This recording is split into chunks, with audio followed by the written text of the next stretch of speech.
Bonjour et bienvenue pour cette 186e émission, une émission très riche. Cette semaine on a énormément de choses à voir. Je vais vous parler de plein de petites choses différentes, vous allez voir.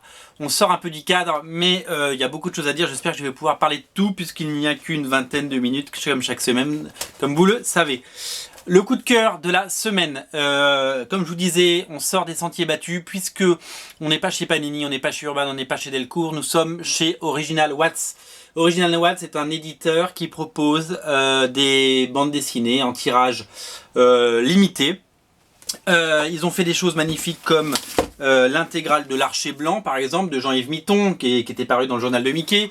Le spécial origine super-héros toujours de Jean-Yves Mitton avec tous les super-héros français, des fiches de personnages, vous savez, comme dans les stranges spécial origine de l'époque. Et voilà que maintenant ils sortent Chronos de Jean-Yves Mitton. Alors Chronos, Jean-Yves Mitton, il a fait beaucoup de séries importantes. La plus populaire et actuellement rééditée chez Delcourt, ça s'appelle Micros. Il a également fait une série qui était un spin-off, une suite on va dire, puisque c'était Epsilon, que j'ai adoré. Moi Epsilon, ça a été merveilleux.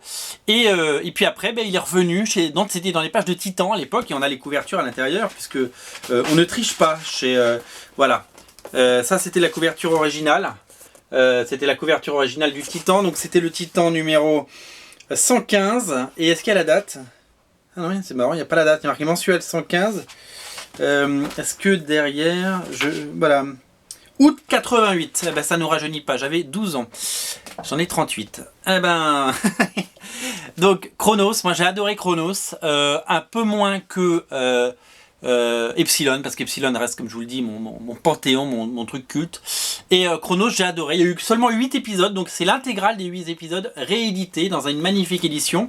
Semi-couleur, semi-noir et blanc. Chronos, alors c'est marrant parce que moi, quand j'étais gamin, à 12 ans, donc, cette première couverture, Chronos, il était vert. Et après, dans les pages, il était bleu. Et j'ai jamais compris. Et même quand ils ont recréé les couleurs, ils l'ont fait... Bon, un peu entre vert et bleu, vous allez dire, et avec du jaune aussi. Donc c'est quoi? C'est une histoire de voyage dans le temps.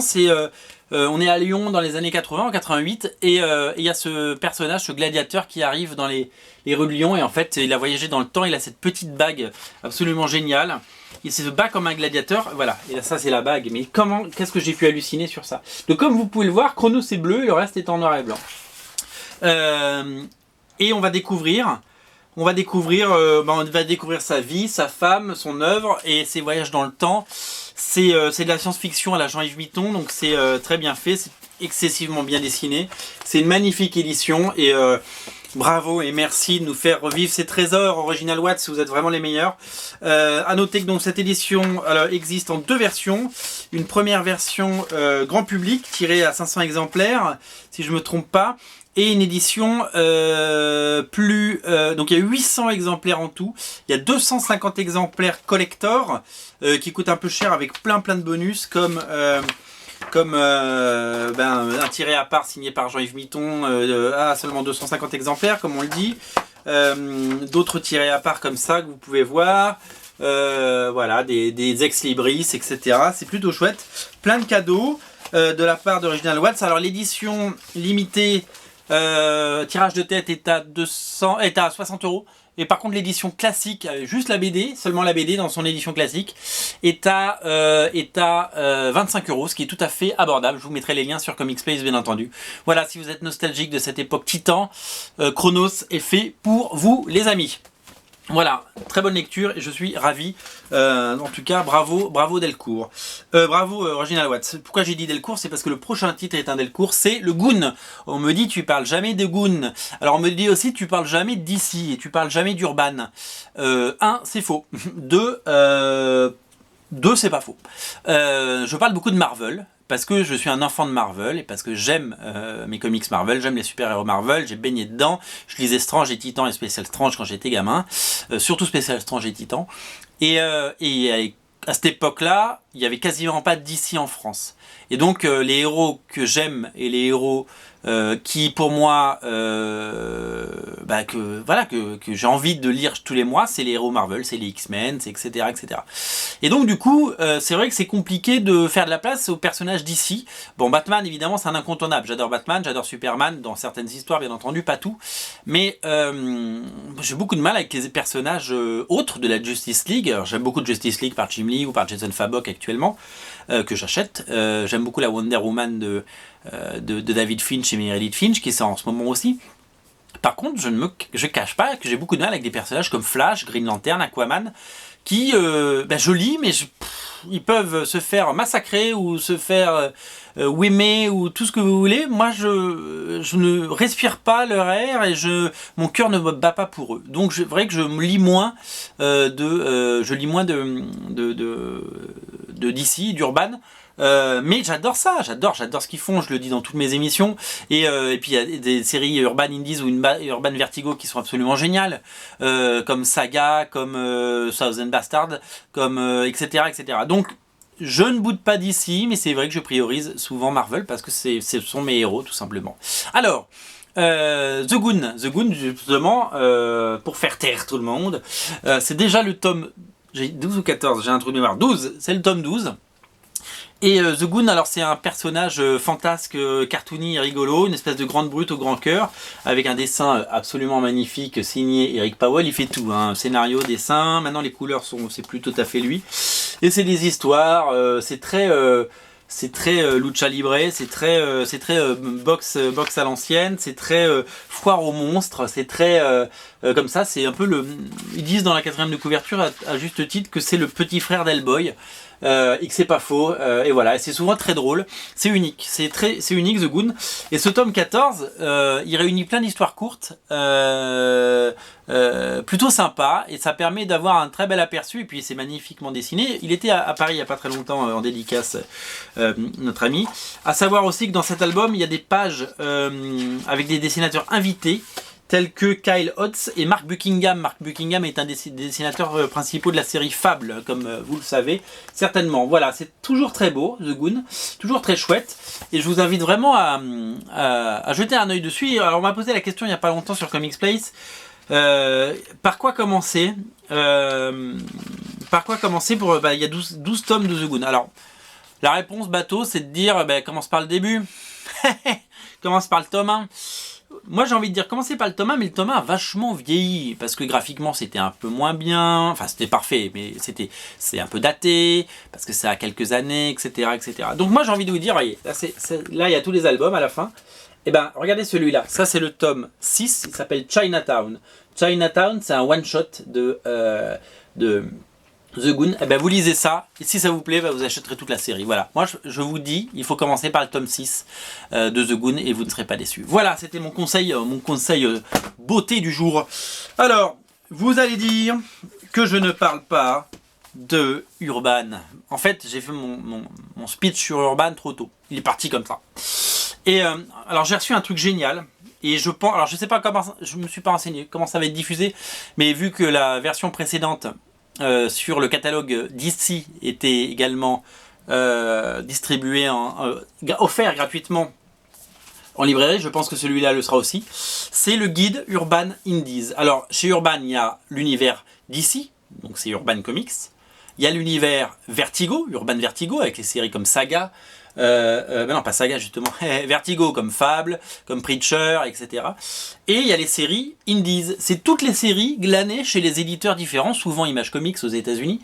Et donc là-dedans, on a tout le catalogue, c'est énorme, regardez comme c'est épais, c'est vachement bien. Si vous avez déjà eu les catalogues d'avant, c'est super chouette. Alors ça se présente comment? Ça se présente de cette façon. Vous avez une double page avec marqué, par exemple là c'est Black Beetle. Black Beetle, on vous explique ce que c'est, qui l'a fait, pourquoi, et puis on vous montre à quoi ça ressemble avec plusieurs pages. Et après on passe à... Ah oui, alors ça c'est une nouveauté, ça par exemple, voilà, un titre qui va sortir. Il y a Hit List. D'ailleurs ils l'ont appelé Hit tout simplement. Ah, ça s'appelle Hit List en anglais, c'est marrant. Donc ça s'appelle seulement Hit. en français, double page, et voilà à quoi ça va ressembler. Hit, c'est une série Boom Studio par exemple, qui va sortir chez Urban Indies. Alors ils annoncent ça pour quand? C'est marqué là, pour fin 2015, il n'y a pas de date. On a les premières pages de Deadly Class par exemple, de New York 4, la prochaine série de Brian Wood. On va regarder à quoi ça ressemble. Ça c'est New York 4 de Brian Wood par exemple.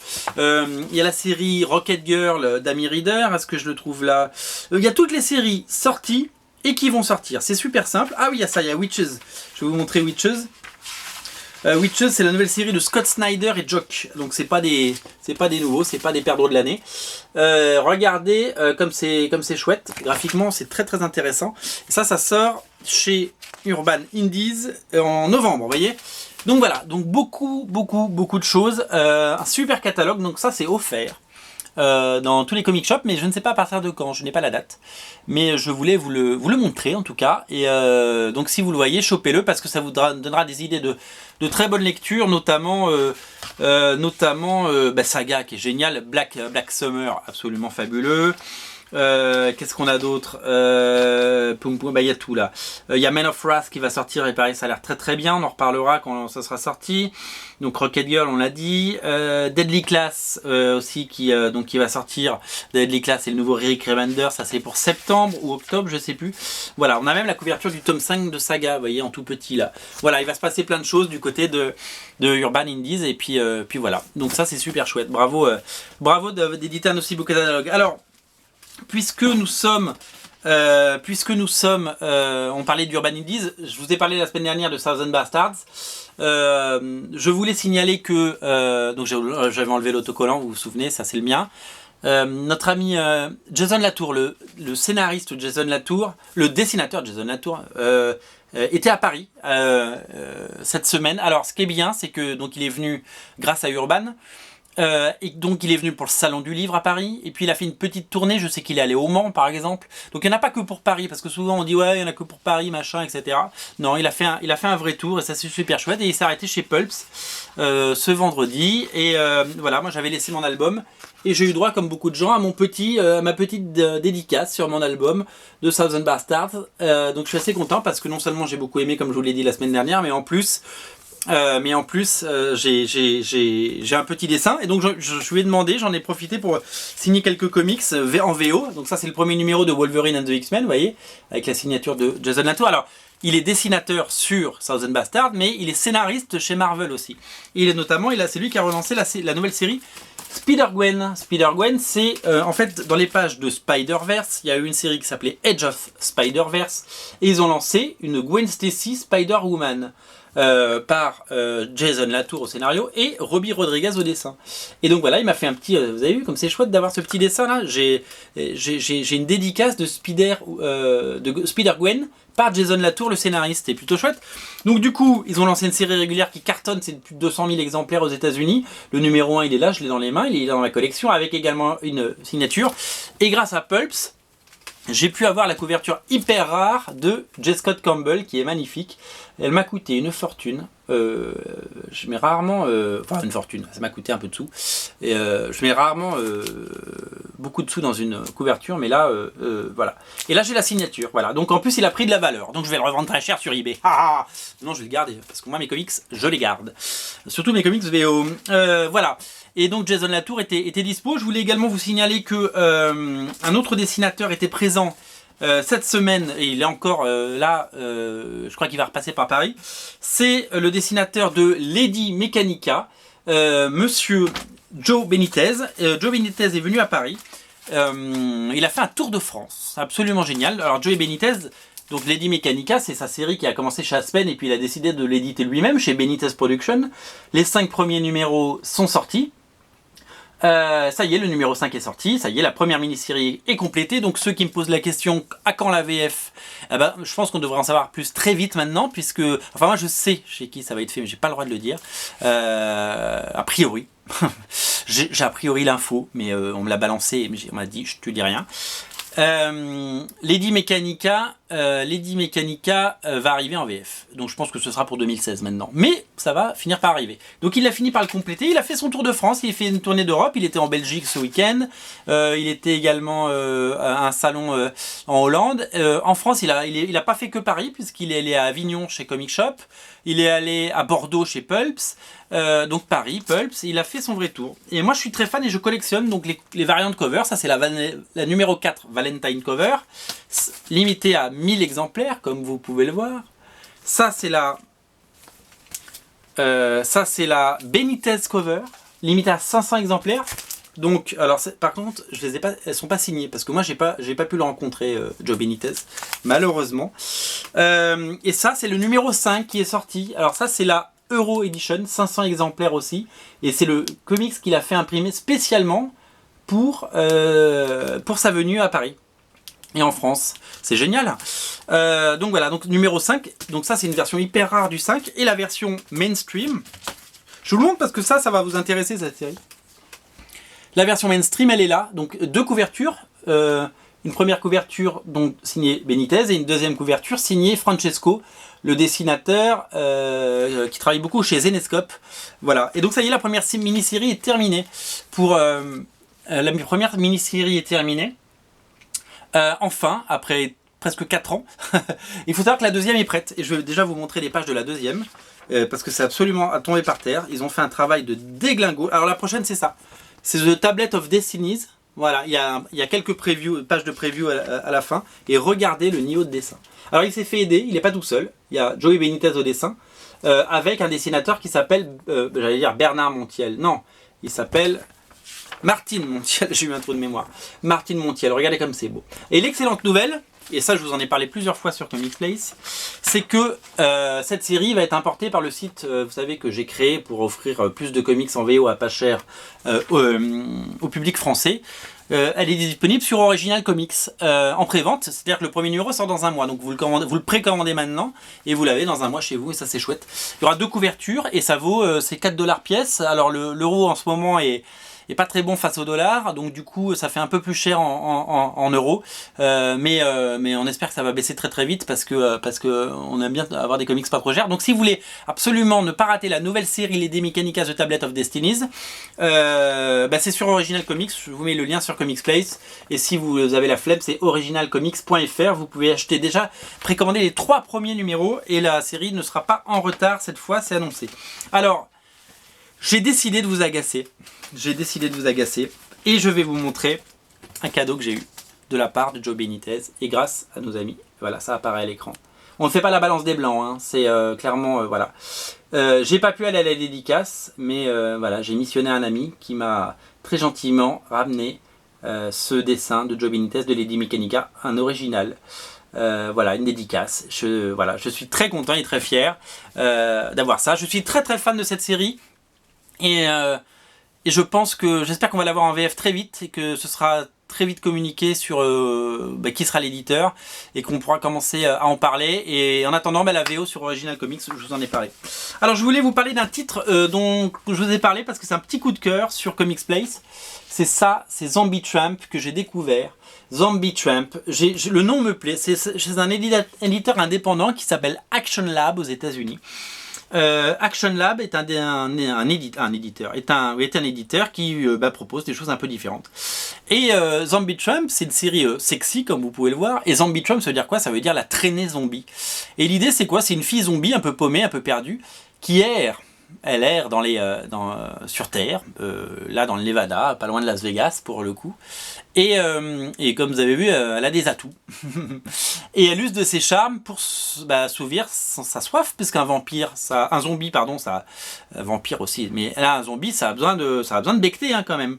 Et donc, du coup, c'est une série hyper sexy. J'avais très peur. J'ai regardé des pages avant sur internet parce que j'aimais beaucoup les couvertures et j'avais peur qu'à l'intérieur ça me plaise pas. Et en fait, le dessin est mi-cartoony, mi-sexy.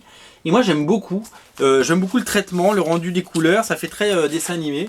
Voilà, alors évidemment il y a des shots sur les fesses, mais c'est très bien dessiné. Le dessinateur s'appelle TM Chu, je sais pas de quelle nationalité il est. Et alors voilà, il y a voilà, les dessins sont hyper beaux.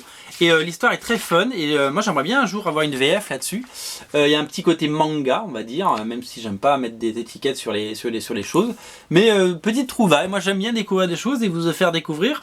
J'espère que vous serez quelques-uns à découvrir les pages de Zombie Trump, et que voilà, et le premier TPB est disponible, et le deuxième sort, je crois, le mois prochain, en mai, dans un mois et demi. Donc voilà, donc Zombie Trump numéro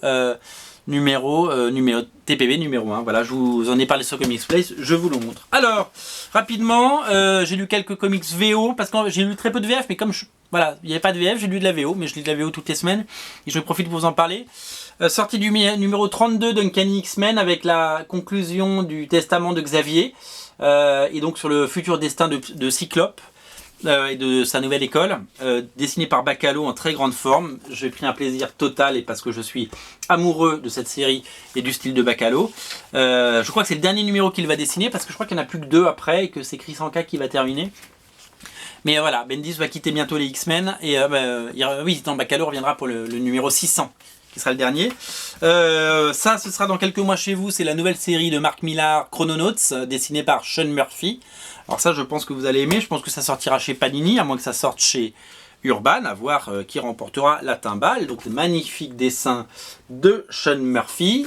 Voilà, je voulais vous montrer ça parce que ça vous fait un petit preview.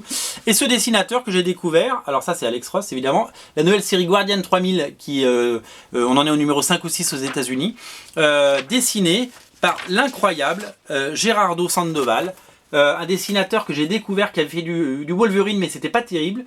Il explose sur cette série, il fait 5 ou 6 numéros, et après il va dessiner du Secret Wars, et il va retourner, c'est lui qui va dessiner The Age of Apocalypse. C'est le fils caché de Joe Madureira et de Humberto Ramos. C'est génial, il y a l'énergie des années 90 dans tout ce qu'il y a de plus noble.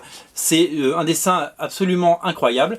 Voilà, j'ai retrouvé les 3 premiers numéros parce que j'avais zappé cette série, et j'ai un vrai plaisir. Et si vous voulez ne pas rater les premiers numéros de sa nouvelle série, donc Secret Wars, Age of Apocalypse, eh bien ils sont en prévente aussi sur originalcomics.fr, les 2 premiers numéros en tout cas. Voilà, voilà pour aujourd'hui. Donc n'oubliez pas Lady Mechanica sur originalcomics.fr, bien entendu, et n'oubliez pas, bien entendu, Chronos, Chronos chez Original Watts. C'est le coup de cœur de la semaine. Voilà, salut les amis, c'était la 186e émission. Rendez-vous la semaine prochaine. Je vous embrasse.